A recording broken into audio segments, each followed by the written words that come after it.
Olá para você que caiu de paraquedas nesse vídeo. Este é um vídeo sobre livro. Hoje eu vou falar sobre este livro aqui. Por que eu decidi falar sobre livros?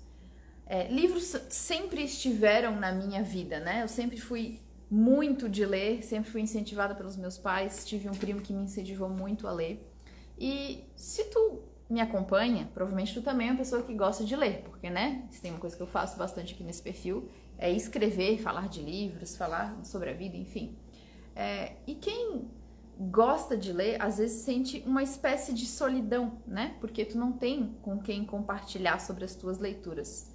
Seja porque o Brasil é um país de pessoas que não leem, ou seja porque as pessoas não leem os mesmos livros que tu lê, né? Por exemplo, O Psicopata Americano é um livro que a maioria das pessoas não conhece. E eu não falo isso porque, nossa, eu sou especial e eu conheço o livro do Psicopata Americano. Eu tampouco conhecia, eu conheci pelo meu marido, pelo Bruno, que tinha esse livro aqui e insistiu horrores para eu ler, porque a gente adora o filme, né? Então quem lê, né, sente esse tipo de solidão e às vezes quer compartilhar com alguém. E se eu compartilho aqui o que eu leio, né, pode ser que tu, que está me assistindo aí do outro lado da tela, também se interesse por esse livro. Então, sai todo mundo ganhando, porque tu pode, inclusive, vir falar comigo sobre a tua perspectiva sobre esse livro, né? Então, isso é muito legal, porque daí a gente vai completando aquilo que a gente não entendeu, né? Que o autor deixou nas entrelinhas, vamos dizer assim. E esse livro, eu escolhi ele para ser o primeiro justamente porque, assim, não era um livro que eu estava doida para ler. E quando eu comecei a ler esse livro, eu não tava gostando, sabe? Assim, ó, nossa, por que esse livro, por que o Bruno gostou? Por que ele virou um filme? E eu fui pesquisar a história desse livro e eu achei ele denso. Primeiro de tudo, eu achei ele um livro muito denso, porque quando eu comecei a lê-lo, eu achei o quê? Eu achei que ele era tipo o Clube da Luta, sabe? Que é um livro não leve, né? A história do Clube da Luta também não é leve, mas é um livro que ele é fácil de ler, ele tem parágrafos curtos, tem frases curtas, direto, ele é bem seco, né? E esse livro aqui, do Psicopata Americano, ele é um livro, assim, bem denso, com descrições bem densas das cenas, dos personagens não, mas das situações. É narrado em primeira pessoa pelo próprio Patrick Bateman, né, que é o psicopata americano. Então, as descrições são muito profundas, assim. E isso cansa, né? Quando a gente não está acostumado, ou quando a gente está acostumado a ler coisas mais leves, é uma coisa que vai, assim, ai, nossa.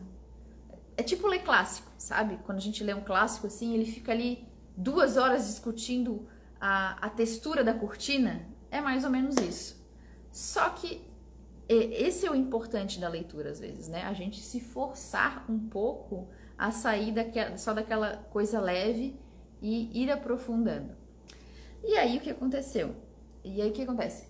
Esses livros gringos, eles têm uma outra coisa que dificulta nós, né, brasileiros, de entender, que é algumas coisas só quem é do país, só quem viveu naquele lugar vai entender. Da mesma forma que, assim, por exemplo, Machado de Assis, ele é conhecido pelo uso do sarcasmo, da ironia, e algumas coisas que o Machado de Assis fala tocam muito mais nós brasileiros do que um americano lendo esse livro, sabe? Talvez o americano ache assim, nossa, por que esse escritor brasileiro ele é tão famoso, né? Porque o Machado, ele falava muito ali de certas características do brasileiro, né? Algo nato. Então a gente entende aquilo ali melhor. E às vezes nem a gente entende, né? A gente precisava dos professores de literatura para nos explicar sobre isso, né? Mas enfim, tu obviamente já ouviu falar desse livro, não pelo livro, mas pelo filme estrelado pelo Patrick Bateman e pelo Jared Leto também, né? E, cara, se tu gosta de fofoca, esse livro, ele foi, assim, recheado de polêmicas. Ele foi lançado em 1991 e o autor dele é o Bret Easton Ellis, né? E tanto o autor quanto a editora, né, a pessoa ali, o editor, foram ameaçados na época de lançamento desse livro, porque ele é um livro muitíssimo pesado. tu vai entender o nível, né, de violência que ele tem daqui a pouco. Pra tu ter ideia, ele foi recolhido de uma livraria de uma cidade da Austrália. Por quê? Porque para ser publicado, né, não sei se em toda a Austrália, mas especificamente nesse lugar da Austrália, ele precisava vir embalado num plástico com uma advertência na capa dizendo que é para maiores de 18 anos. Tamanha violência do livro. Olha, eu nem sei como que era ali em 1991, mas eu não sei se revistas Playboy, que era o que tinha na época aí, né, de coisa mais vulgar, mais pesada, eu nem sei se as Playboys vinham com essa advertência, assim, todo lacrado, como foi descrito que aconteceu na Austrália, sabe? Assim, era uma coisa bem censurada mesmo, né? Inclusive, quando o filme foi feito, as marcas... É um livro que ele cita muitas marcas de luxo. Algumas marcas como a Rolex, a Cerruti e, se eu não me engano, uma vinícola Jean Bouchard, francesa, recusaram ter, outras marcas também, recusaram ter o nome delas associadas ao filme. Então, assim, algumas cenas, por exemplo, eu acho que tem uma cena do filme que ele fala assim, vou olhar aqui no meu Rolex, no livro, aliás. E daí no filme teve que ser trocado para eu vou olhar no meu relógio, porque a marca não queria ser associada a esse filme e a esse livro, para tu ter ideia de como que foi, né? E sobre o que é o livro, né? Se tu não viu o filme, eu vou contar aqui um pouquinho, mas se tu viu o filme também, eu te digo, vale a pena ler o livro, tá? Eu li o livro depois de ver o filme e é muito assim, não vou dizer que é totalmente diferente, mas assim, é muito mais denso, né? Tem muito mais detalhe. Como todo filme que vira livro, não tem como eles colocarem tudo, né? Por exemplo, aí o Senhor dos Anéis. O Senhor dos Anéis é uma trilogia que, ainda que tenha sido muito boa, não coube tudo dentro do filme, né? Peraí. E aí, o Patrick Bateman é aquele típico yuppie, não sei se você já ouviu falar nessa expressão. Young Urban Professionals, né? Na época, o que seriam os yuppies hoje? Seriam os Faria Limers, né? Que a galera ri hoje e tal, faz piada. Então, eram jovens que eram viciados em trabalho e tinham todo um estereótipo. Quer um exemplo? O Gordon Gekko do Wall Street, Poder e Cobiça, que é estrelado pelo Michael Douglas, sabe? Ele é o exemplo clássico do yuppie, ou então o Jordan Belfort do O Lobo de Wall Street. São esses profissionais viciados em trabalho que falam... Lembra que o Gordon Gekko no Wall Street, não sei se tu assistiu o filme, ele falava greed is good, né? Tipo, a ganância é boa. Tinha todos esses bordões, eles, né? Tinham todo aquele lifestyle. Eu tenho até um destaque no meu perfil que ele fala um pouquinho sobre esses yuppies, né? Então, e a vida do Patrick Bateman e de todos os personagens ao redor dele é basicamente uma vida vazia, tá? É uma vida de trabalhar, fazer compra, fazer reserva em restaurante, falar de restaurante, usar droga e usar remédios, né? Ele fala muito durante o livro sobre o remédio Xanax e Halcion, né? Que são respectivamente remédios para ansiedade e para insônia. Né? Aí o autor, o que ele está fazendo? Né? Ele está fazendo uma crítica irônica a justamente esse lifestyle de Wall Street, que era muito assim, que tinha toda essa pagação de pau mesmo na época, né? Como vamos combinar, né? Os movimentos são cíclicos, as coisas não mudam muito de um tempo para outro, né? Então, por exemplo, hoje a gente tem uma pagação de pau igual para, né? Para dinheiro, para trabalhar demais,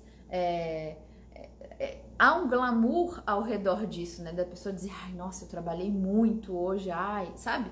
Todas essas coisas. Então ele é um personagem extremamente fútil e é isso que torna o livro incrível, porque o autor consegue transmitir isso de um jeito que tu fica com ranço do livro em si, do personagem.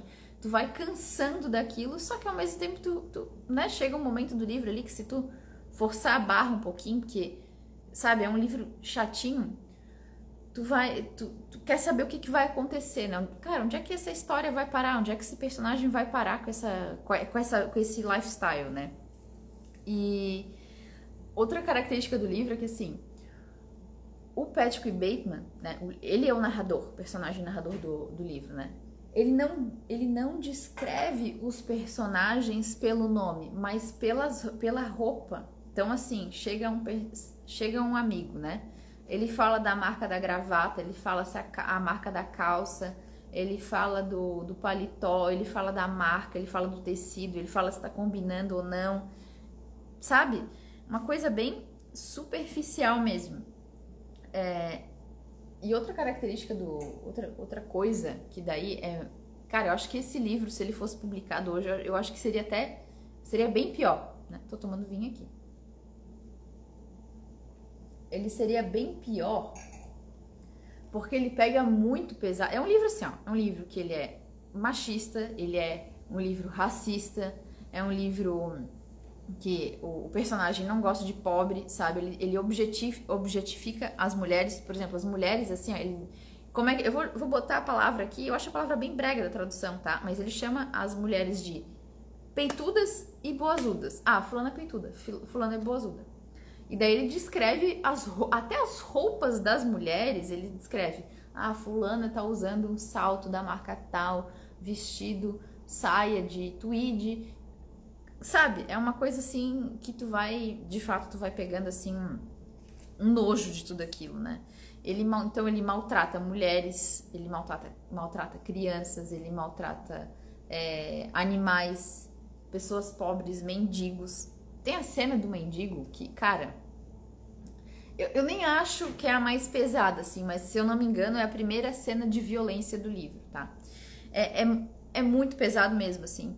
E ao mesmo tempo que ele tem esse lado extremamente maluco, psicótico, violento, o livro, ele tem alguns capítulos que funcionam como se fosse assim, ó, como se fossem lapsos do Patrick Bateman, lapsos de sanidade, lapsos sentimentais. Por quê? Porque ele faz resenhas, ele gosta muito de ouvir música, e ele faz resenhas dos álbuns de alguns artistas. Então, ele faz resenha se eu não me engano, da banda Genesis, que era a banda do Phil Collins, antiga banda do Phil Collins, e da Whitney Houston, de certeza, e de uma banda chamada The News. Cara, não são bandas, não são pessoas cuja música eu conheça, porque não são da minha época, né? Eu nasci em 90, então não são muito da minha geração.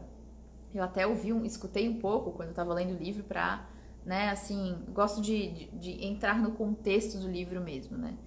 Então, ele faz essas descrições do livro, das músicas, de uma forma assim, cara, parece que é um cara extremamente, assim, sensível, sabe? O cara, assim, não, ele vai lá, ele fala que esse álbum tem muita sensibilidade e os acordes, então, assim, ele tem, tipo, lapsos de sanidade ali, né? É como se a música tocasse uma parte dele que ainda é humana e que não foi deformada, né? Em um certo momento, eu acho que tanto no filme quanto no livro, ele fala que assim, como é que é? Surface became the only thing. Tipo, a superficialidade se tornou a única coisa na vida deles, né?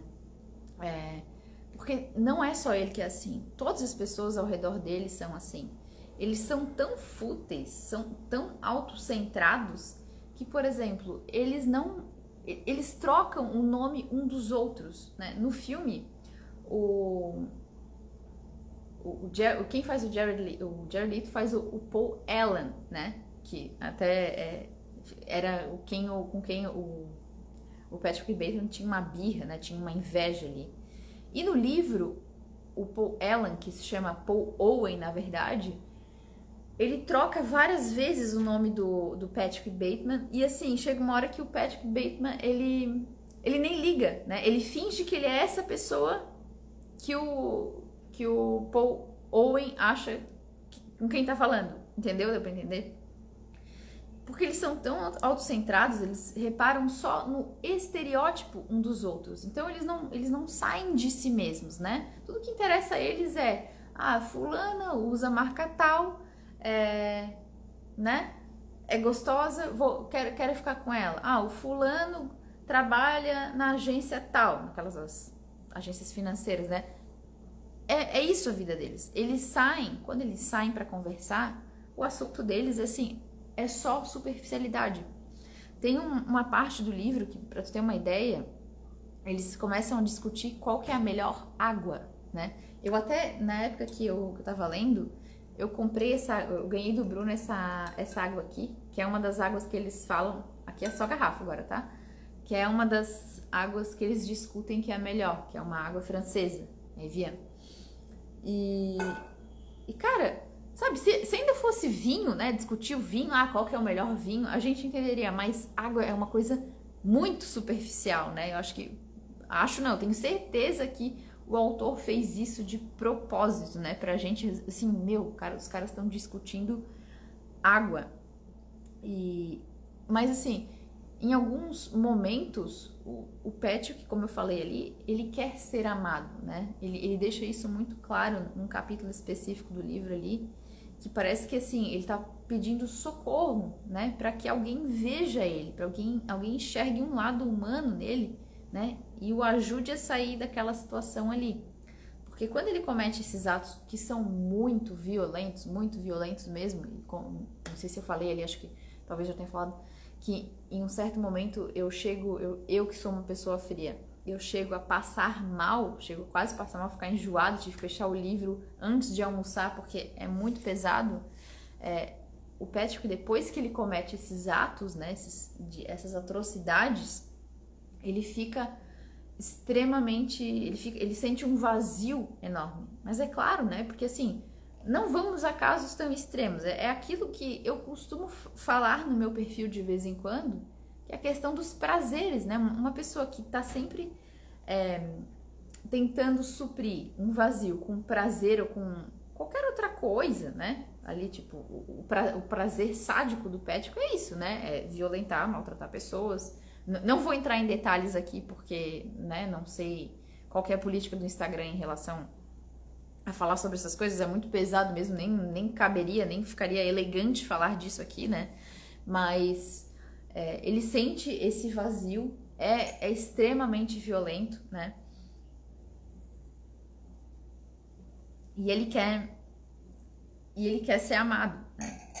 E outro símbolo dele, do Patrick Bateman, e aí vamos esquecer política, né? Porque a gente fala do Donald Trump hoje, a gente tem ali uma figura que não é só mais um empresário, mas também um político.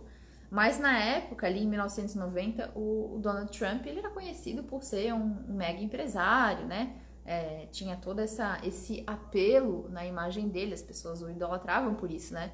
E ele virou também uma referência para o Patrick Bateman. Daí, mais uma vez, entra ali a crítica irônica, né, do autor, criticando os ídolos da época, né? Porque, porra, a pessoa gosta ali de um cara que tudo que ele sabe fazer é dinheiro, né? E assim, e esse autor, muito provavelmente, ele era um cara ali que vive, pelo que eu entendi, ele é um cara que viveu naquele meio ali e que ficou de saco cheio, né, dessa história.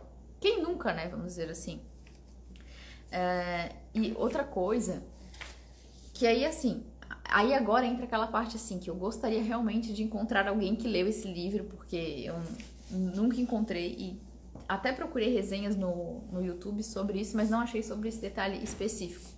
O Patrick, nas conversas dele, né, como eu falei ali, as conversas dele são sempre muito vazias, né, muito assim, superficiais, ele não consegue aprofundar uma conversa com ninguém, eles não conseguem sair de si, né? Ao mesmo tempo que ele critica os outros, né? Tipo, ele faz toda essa crítica, ele desconta essa raiva nos outros. Ele mesmo é essa pessoa, né? Na verdade, essa violência que ele faz no outro é uma violência, eu diria assim, eu não sou psicóloga, tá? Tô só aqui, elucubrando. É uma violência contra ele mesmo, né? Porque ele é assim. mas ele cita em várias partes do livro, tenta puxar assunto, né, com as pessoas, com os amigos, sobre o musical dos Miseráveis, que Os Miseráveis é aquele livro do autor francês Victor Hugo, sabe? Eu nunca li, ainda não li esse livro, pretendo ler. O único livro que eu li do Victor Hugo foi Trabalhadores do Mar, que é um livro que um dia vale uma resenha sobre ele também, que é Ou Tu Ama ou Tu Odeia. Mas ele tenta puxar assunto com essas pessoas sobre esse musical.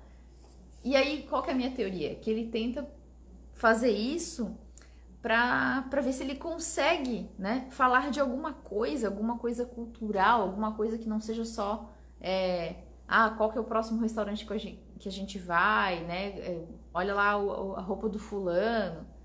Ele tenta fazer isso para sair, furar aquela bolha. Só que ele é sempre ignorado, né? Ele é sempre ignorado quando ele fala sobre esse musical dos Miseráveis. Ninguém dá bola para ele. Isso aparece assim, cara, eu diria que aparece mais de 3 vezes no livro ele tentando puxar esse assunto com os amigos dele, né? Mas aí também entra outra coisa, que é o seguinte, eu não sei quem é que fala isso, mas dizem que para ler um livro a gente tem que ter lido outros livros na vida, né? Então, assim, é um ciclo, né? Então, talvez nos Miseráveis haja algum personagem, alguma coisa que se conecte com o Patrick Bateman. Eu não sei, eu simplesmente não sei a história dos Miseráveis. Eu até tentei assistir o filme, mas é musical. E quem me conhece sabe que eu detesto filme musical, não suporto, gente. Eu acho uma coisa realmente muito chata. Mas a minha teoria, por enquanto, é essa, né? De que o Patrick tenta falar sobre cultura com os amigos e simplesmente não consegue, né? E é basicamente isso. Eu não vou dar spoiler aqui sobre esse livro. Acho que ele vale a pena ser lido porque é uma literatura moderna. A gente não ouve muito falar, né, sobre ele hoje, porque ele foi publicado em 1991, mas ele deu sim o que falar. Ele é um livro controverso, né? Se tu procurar o autor no YouTube, tu vai achar dezenas de entrevistas dele sobre esse assunto. É bem interessante, né? O livro, eu acho que ele foi relançado, ele tem uma capa bem bonita agora. Ele foi relançado, eu não sei qual que é o nome da editora, mas a capa é um coração mesmo, sabe? E é isso. Eu acho que vale a pena ler, né? E se tu assistiu isso aqui até o final, depois me conta o que tu achou. Me diz se é um livro que tu tem interesse em ler, se tu já leu, se tu gosta do filme, porque o filme gerou muitos memes, né? Se tem uma coisa que esse filme gerou, foi muitos memes. O Christian Bale tava sensacional no personagem ali do Patrick Bateman, mas, cara, o filme é pesado, mas se tu achou o filme pesado, é porque tu não leu o livro ainda. O livro, assim, ó, é 10 vezes mais. Eu acho que ali eu não entendo nada de cinema, mas eu acho que, assim, quem produziu o filme ali conseguiu tirar leite de pedra, sabe? Conseguiu ali deixar a essência do livro, né? Não perdeu a essência, senão ficou aquela coisa assim, nossa, que porcaria, ficou totalmente, não tem nada, né? Porque acontece muito, né? A pessoa escreve um livro, daí lança um filme, o filme é porcaria. Não, o filme é bom, achei que ficou bem proporcional, não daria para ir muito além daquilo, né? E o filme em si já é pesado, né? Mas o livro é 3 vezes pior, e assim como o filme, o livro também tem um final que a gente fica em dúvida sobre o que aconteceu. Mas é algo que tu tem para tu entender, né? Tu tem que assistir ou ler o livro. Eu aconselho que tu faça os dois, porque realmente, assim, é uma obra-prima, mas te prepara, né? E se tu tem alguém aí que tem 17, 16 anos, pelo amor de Deus, não dê esse livro de presente, porque não é um livro para jovens, tá? É um livro para pessoas mais velhas mesmo. Eu não aconselho, assim, nem maior idade, sabe? Nem assim, a pessoa tem 18 anos, não dá esse livro. É um livro muito pesado, não incentiva essa leitura, né? Se a pessoa lê, é a liberdade dela, mas não incentive a leitura desse livro, para pessoas mais jovens, porque é realmente muito pesado. E é isso aí, pessoal.